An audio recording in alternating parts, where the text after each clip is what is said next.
Hello friends, welcome to our channel. जैसे हमने अपने चैनल में बताया था हम पिछली वीडियो में कि हम आगे जीएस के टॉपिक डिस्कस करेंगे, तो हम लेकर आए हैं आज जीएस का एक टॉपिक सिंधु घाटी सभ्यता। तो स्टार्ट करते हैं। अगर आपने हमारे चैनल को सब्सक्राइब नहीं करा है तो प्लीज़ आप सब्सक्राइब कर लीजिए। चलिए शुरू करते हैं आज का टॉपिक। हमारा आज का टॉपिक हमने बताया है जैसे सिंधु घाटी सभ्यता है, तो इसकी खोज का जो एग्जैक्टली आइडिया लगाया जाता है 2500 ईसा पूर्व से 1750 ईसा पूर्व। इसकी खोज राय बहादुर दयाराम साहनी ने करी थी। इसका जो टाइम पीरियड है वो हमारा प्रागैतिहासिक काल यानी कि कांस्य यानी ब्रॉन्ज पीरियड माना जाता है। इसको प्राग ऐतिहासिक काल इसलिए कहते हैं क्योंकि उस टाइम पे मनुष्य का अस्तित्व था, बट कोई भी उस टाइम लिखित जानकारी अवेलेबल नहीं है, या है भी तो उसको पढ़ने में सक्षम नहीं है।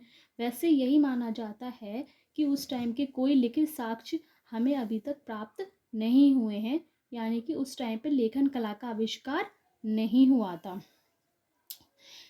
जो सिंधु घाटी सभ्यता थी, इसमें ये सभ्यता चारों मतलब पश्चिमी, उत्तरी, पूर्वी और दक्षिणी इन सीमाओं तक इसका जो विस्तार था। तो इसकी चारों सीमाओं में जो पश्चिमी सीमा थी वो थी हमारी सुतकांगे डोर, जो कि बलूचिस्तान में थी। और इसकी पूर्वी सीमा आलमगीरपुर, जो कि मेरठ उत्तर प्रदेश में है। और इसकी उत्तरी सीमा मांदा यानी कि जम्मू कश्मीर में है। और इसकी दक्षिणी सीमा दाइमाबाद अहमदनगर में है, जो कि महाराष्ट्र में। दक्षिणी से आप दा से दाइमाबाद याद रख सकते हैं। और ये एग्ज़ाम के दृष्टिकोण से बहुत ज़्यादा इम्पॉर्टेंट है, क्योंकि इसके प्राचीन पुरास्थल बहुत ही ज़्यादा एग्ज़ाम में पूछे जाते हैं, तो ये आपको बहुत अच्छे से याद होना चाहिए। और ये एक नगरीय सभ्यता है, जैसे कि हमने आपको बताया था, यह एक नगरीय सभ्यता है क्योंकि इसमें नगरों का बहुत ही बड़ा विशाल समूह पाया गया।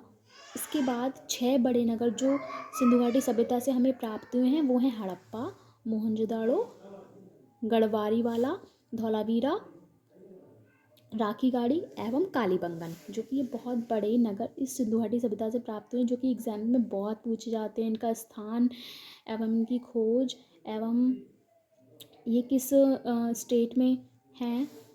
इसको हड़प्पा सभ्यता भी कहते हैं क्योंकि इसमें सबसे प्राचीनतम और सबसे पहले जो सबसे बड़ा नगर प्राप्त हुआ था वो हड़प्पा प्राप्त हुआ था, इसलिए इस सभ्यता को हड़प्पा सभ्यता और सैंधव सभ्यता भी कहते हैं।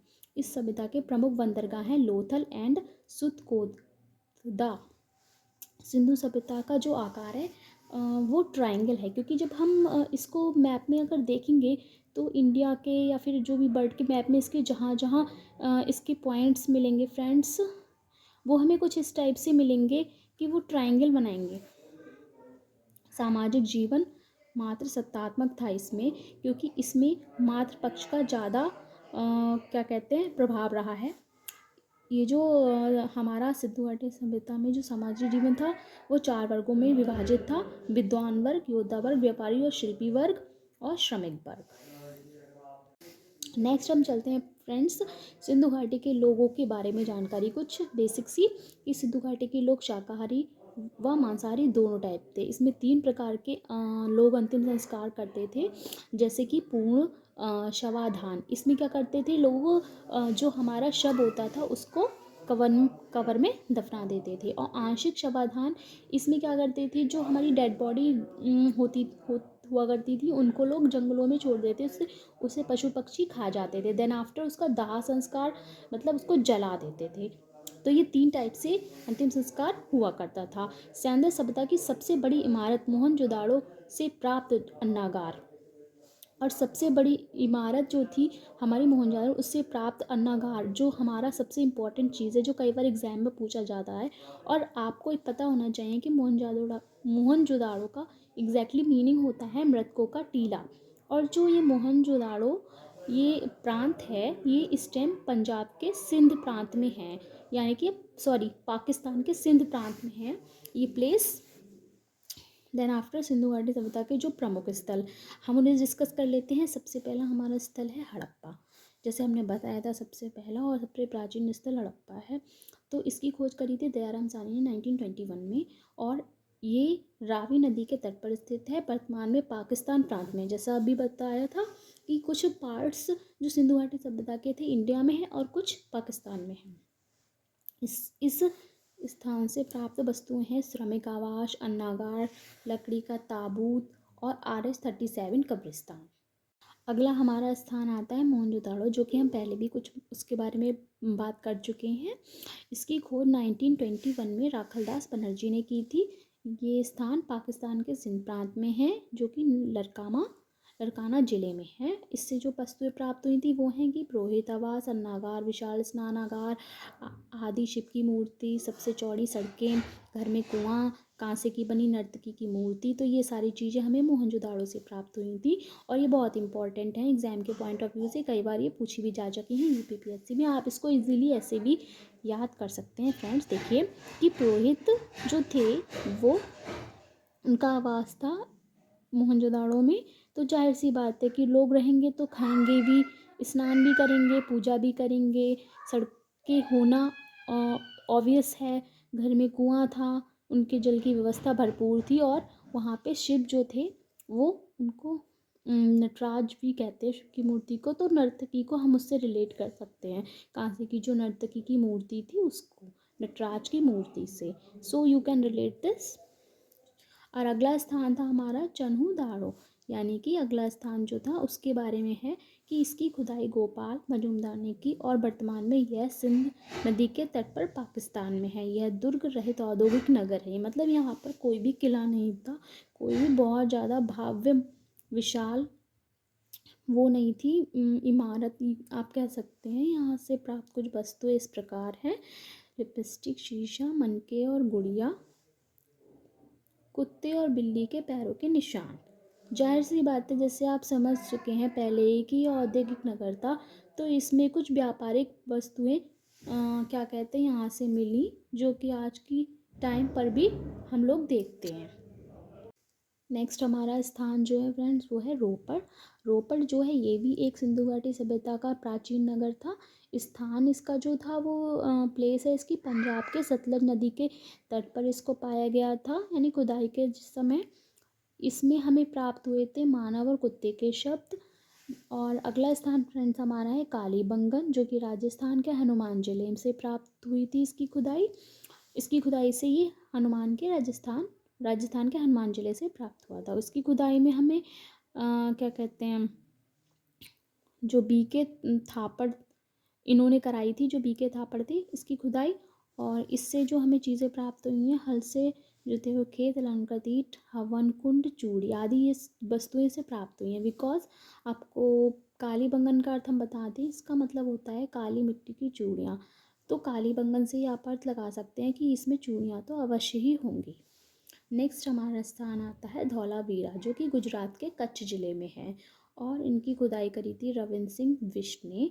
इससे जो हमें प्राप्त हुआ था वो विशाल स्टेडियम प्राप्त हुआ था। हालांकि वो उस टाइम कच्ची मिट्टी की ईंटों का दिखाई दे रहा था, बट वो काफ़ी विशाल था। आज के स्टेडियम के जैसा ही कुछ उसका नक्शा था, तो हमें इससे एक भव्य स्टेडियम प्राप्त हुआ था धौलावीरा से। अगला स्थान हमारा है सुरकोतदा।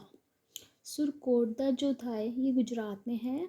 इसकी खुदाई जगपीत जोशी ने करवाई थी। जो इससे प्राप्त हुए थे घोड़े की हड्डियाँ। वैसे आपको हम बताएं, घोड़े की जो शब्द थे यानी हड्डियाँ, वो कई और भी स्थान से प्राप्त हुए थे, बट जो मुख्यतः है वो इसी स्थान से प्राप्त हुए थे। अगर आपको आता है एग्ज़ाम में तो आप सुरकोतदा ही आंसर में टिक करेंगे। नेक्स्ट हमारा स्थान है लोथल, जो कि गुजरात के अहमदाबाद ज़िले से बिलोंग करता है। लोथल की खुदाई हुई थी गुजरात में। तो इसका जो बेसिकली कारण ये है कि लोथल इसलिए बहुत ज़्यादा इम्पोर्टेंट है क्योंकि सिंधु घाटी सभ्यता के प्रमुख ये बंदरगाह में गिना जाता है, इसकी गिनती होती है। और लोथल जो है व्यापारिक दृष्टि से भी बहुत ज़्यादा इम्पोर्टेंट रहा है सिंधु घाटी सभ्यता में या सिंधु घाटी युग में। उत्खनन जो इसका कराया था वो SR राव ने कराया था, जो कि भोगवा नदी के किनारे, जो कि गुजरात में ही है। और जैसा आपको बताया था हमने, ये बहुत ही प्रमुख बंदरगाह रहा है सिंधु घाटी सभ्यता का। और दरवाजे, इसमें एक प्रमुख बात ये थी लोथल की कि सारे जो घरों के दरवाजे थे वो सड़कों की तरफ खुलते थे और बाकी जितने भी प्रांत थे, जितने भी नगर थे सिंधु घाटी सभ्यता के, उन सभी के दरवाजे सड़क से पीछे की यानी कि घर के पीछे की ओर खुलते थे। नेक्स्ट हम डिस्कस करेंगे अब सिंधु घाटी सभ्यता के से रिलेटेड कुछ इंपॉर्टेंट पॉइंट्स जो कि शायद छूट गए हों या फिर हो सकता है आपके एग्जाम के पॉइंट ऑफ व्यू से बहुत ज़्यादा इम्पॉर्टेंट हो। जैसे कि लिपि, उस टाइम सिंधु घाटी जो सभ्यता थी उसमें जो लिखी थी भाव चित्रात्मक लिपि थी। ये लोग कपास के प्रथम उत्पादक थे, यानी सबसे पहले जो कपास की खेती की थी वो सिंधु घाटी सभ्यता के लोगों ने ही की थी। सिंधु घाटी सभ्यता के लोग कृषि, पशुपालन और व्यापार करते थे। ये लोग लोहे से परिचित नहीं थे। हड़प्पा सभ्यता में जो मोहरें थी उन पे बहुत से जानवरों के चित्र मिले हैं पर शेर के नहीं हैं।